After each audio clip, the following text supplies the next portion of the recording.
자, 만나서 반갑습니다 여러분. 저는 맥스 수리논술TV의 전성식 원장입니다. 오늘은 2024학년도 논술전형 대학별 집중분석편으로 여러분들이 논술전형에서 가고 싶은 대학 중에 하나입니다.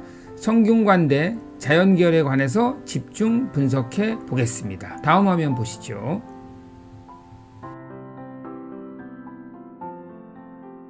자, 2024학년도 성균관대 논술전형 분석입니다. 먼저 모집인원입니다. 398명으로 360명보다는 모집인원이 더 증가하였습니다. 자, 그 다음에 경쟁률인데 2022학년도에 비해서 상당히 상승했습니다. 2023학년도 논술전형 평균 경쟁률은 101.92대 1이었고 작년에 자연계열 중에서 경쟁률이 가장 높은 학과는 역시 성균관대 의예과로 489.20대 1이었고 가장 낮은 학과는 건설환경공학부의 49.50대 1이었습니다. 자, 논술전형 일정을 말씀드리겠습니다. 먼저 원서 접수 기간은 2023년 9월 12일부터 15일 금요일 6시까지이고 논술고사일은 2023년 11월 19일 일요일에 실시를 합니다. 최종 합격자 발표는 2023년 12월 15일 금요일 이전에 발표를 하니까 여러분들이 수시로 홈페이지를 통해서 확인을 하셔야 될 것 같습니다. 그 다음에 성균관대는 논술고사 성적이 100% 들어가기 때문에 학생부가 좋지 않은 상위권 학생들도 충분히 도전해 볼 만한 전형입니다. 그 다음에 변동사항은 의예과의 수능 최저 학력 기준이 완화되었습니다. 4기합 5등급 이내에서 3기합 4등급 이내로 변경이 되었습니다. 자, 논술고사 일에 여러분들이 챙겨야 할 준비물로는 수험표와 신분증을 반드시 지참을 하셔야 되겠습니다. 다음 화면 보시죠.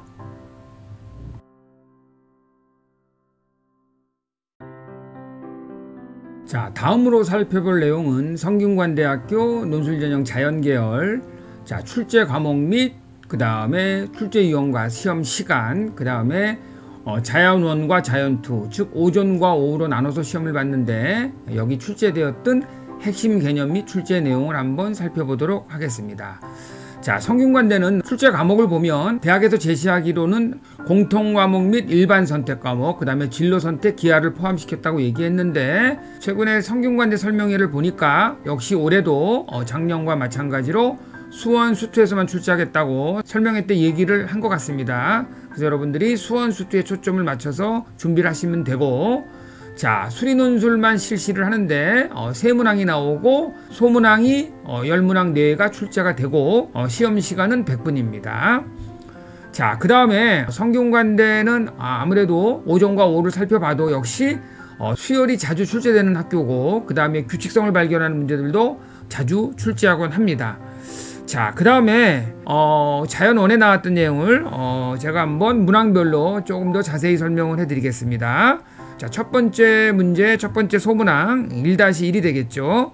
어떤 문제가 나왔냐면은 직선과 곡선의 교점에서 접선이 원과 만나는 두 점의 거리를 근과 계수와의 관계를 이용해서 구할 수 있는지를 물어봤고, 그 다음에 두 번째 소문항은 원점 O와 곡선 위의 한 점 사이의 거리가 최소가 될 때 직선 L과 선분 OP가 수직임을 보일 수 있는 문제를 출제를 했고, 자, 마지막 세 번째 문항은 AP 곱하기 BP가 최대값을 가질 때 직선 L과 선분 OP가 역시 수직임을 보이는 문제가 출제가 됐습니다. 배점은 세 문항 다 똑같이 10점으로 배점이 돼 있습니다. 그 다음에 두 번째 문제가 아마 성균관대 문제에서 가장 난이도가 어려운 문제가 아니었나 생각을 해봅니다. 총 소문항이 4개가 나왔는데 2-1번 문항은 그렇게 어렵지 않았습니다. 요거는 사인 법칙을 적용해서 삼각형의 각을 구할 수 있는지를 물어보는 문제였고, 두 번째 소문항은 코사인 법칙과 삼각형의 기본적인 성질을 결합해서 원하는 변의 길이를 구할 수 있는지를 평가하는 문항이었고, 그 다음에 이제 세 번째 문제와 네 번째 문제가 어려웠는데 코사인 법칙과 삼각형의 성질로부터 연립 2차방 정식을 유도해서 원하는 변의 길이를 구할 수 있는지를 물어보는 문제였고, 자, 그 다음에 맨 마지막 네 번째 소문항은 역시 코사인 법칙과 삼각형의 성질을 정수 조건과 결합을 해서 원하는 변의 길이를 구할 수 있는지 물어보는 문항이었습니다. 자, 세 번째 문제는 역시 문항 3개가 소문항이 있는데, 첫 번째 소문항은 삼각함수의 성질과 등비수열의 정의를 이용해서 특정한 정사각형의 넓이를 등비수열의 일반항으로 표현할 수 있는지를 평가하는 문항이었고, 두 번째 소문항은 삼각함수의 뜻과 특정한 비로 주어진 값을 간단하게 표현하고 계산할 수 있는지를 물어보는 문제였고, 세 번째 문항은 자연수에 대한 특정 명제가 성립함을 수학적 기납법을 사용해서 보일 수 있는지를 물어보는 문항이었습니다. 그래서 첫 번째하고 세 번째 문제는 성균관대에서 자주 출제되는 유형이었지만, 두 번째 문제가 변별력을 요하는 가장 난이도가 어려운 문제가 아니었나 생각이 듭니다.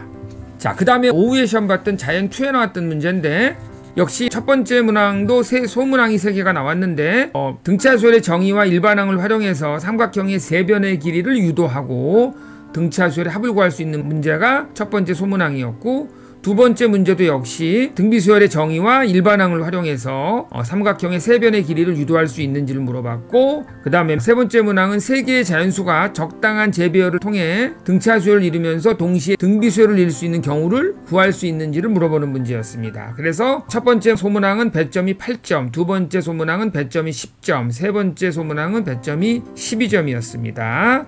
자, 그 다음에 두 번째 문제를 보면 소문항이 3개가 출제되었는데, 첫 번째 문제는 정의역이 주어졌을 때 삼각함수의 범위를 구하는 문제가 나왔고, 이 문제는 별로 어렵지 않았습니다. 두 번째 소문항이 삼각함수의 성질을 이용해서 식을 변형할 수 있는지, 그리고 정의역이 주어진 경우에 삼각함수의 범위를 계산할 수 있는지를 물어봤고, 그 다음에 세 번째 소문항은 도함수를 이용하여 함수의 그래프 개형을 그릴 수 있는지, 그 다음에 역시 정의역이 주어진 상태에서 삼각함수의 범위를 계산할 수 있는지를 물어보는 문제였습니다. 자, 배점은 첫 번째 소문항이 4점, 두 번째 소문항이 14점, 세 번째 소문항이 12점으로 되어 있습니다. 자, 마지막으로 나왔던 세 번째 문항은 네 문항이 출제되었는데, 첫 번째 소문항은 다항식의 정적분을 계산할 수 있는지를 평가하는 문제였고, 두 번째 문제가 정적분과 넓이의 관계를 이해했는지, 그리고 도함수와 정적분을 계산할 수 있는지를 물어봤습니다. 그 다음에 세 번째 소문항은 미분 불가능한 점을 판별하고 극대극소를 통해서 다항함수의 식을 찾을 수 있는지를 물어보는 문제였고, 맨 마지막 네 번째 소문항은 다항식의 정적분을 계산할 수 있는지를 물어보는 문제였습니다. 자, 요 4개의 소문항 중에서 첫 번째와 네 번째는 그리 어렵지 않았는데, 첫 번째 소문항은 2점, 그 다음에 두 번째 소문항은 20점, 세 번째 문항은 14점, 네 번째 소문항은 4점으로 배점이 돼서 역시 두 번째하고 세 번째 문제가 훨씬 더 난이도가 있었던 문제였습니다. 자, 성균관대는 이 논술 동점자 처리 기준이 일단 논술 배점이 높은 문항을 득점한 학생한테 우선권이 주어진다는 것을 여러분들이 참고하시고, 자, 아까 말씀드렸지만 수원 수투에 초점을 맞춰서 현명하게 성균관대 논술 대비를 하는 것이 바람직한 것 같습니다. 자, 다음 화면 보시죠.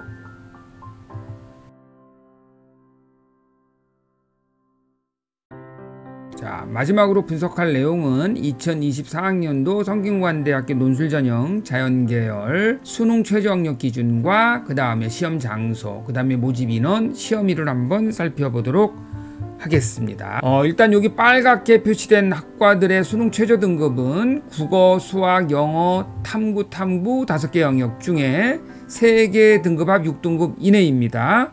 성균관대는 수능 최저학력 기준에서 수학에 제한을 두지 않았습니다. 그 다음에 자연계열은 탐구는 과탐 한 과목 이상을 반영하니까 여러분들이 이 점을 참고하시고, 자, 글로벌 융합학부 10명, 공학계열 71명, 자연과학계열 30명, 그 다음에 전기전자공학부 35명에 해당되는 학과들은 시험일이 11월 19일 일요일 9시 30분부터 11시 10분입니다. 서울에 있는 인문사회과학 캠퍼스하고 수원에 있는 자연과학 캠퍼스로 나눠 있는데, 이 자세한 시험장 발표는 2023년 11월 1일 수요일 날 성균관대학교 홈페이지에서 발표를 한다니까 여러분들이 꼭 홈페이지에서 확인을 하셔야 될 것 같습니다. 자, 그 다음에 파란 부분에 해당되는 상당히 인기학과죠. 자, 수능 최저 등급이 국어, 수학, 영어, 탐구 5개 영역 중 3개 등급합 5등급 이내입니다. 역시 수학 과목에 제한을 두지 않았고 탐구도 과탐 1과목을 반영합니다. 자, 반도체 시스템 공학 10명, 지능형 소프트웨어학 5명, 글로벌 바이오 메디컬 공학 10명, 그 다음에 소프트웨어 학부 10명, 그 다음에 반도체 융합 공학 5명, 그 다음에 에너지 학부 7명을 선발합니다. 자, 그 다음에 의예과를 보면은 국어, 수학, 영어, 탐구 5개 영역 중에서 3개 등급합 4등급 이내로 수능 최저 등급이 상당히 높습니다. 자, 의예과는 5명을 선발하고 11월 19일 일요일 오후 1시 30분부터 3시 10분까지 시험을 실시합니다. 자, 그 다음에 여기 글로벌 융합학부는 탐구 과목도 제한을 두지 않았기 때문에 여러분들이 이 점을 참고하시고 성균관대의 자연계열의 수능 최저 충족 비율이 그리 높지 않습니다.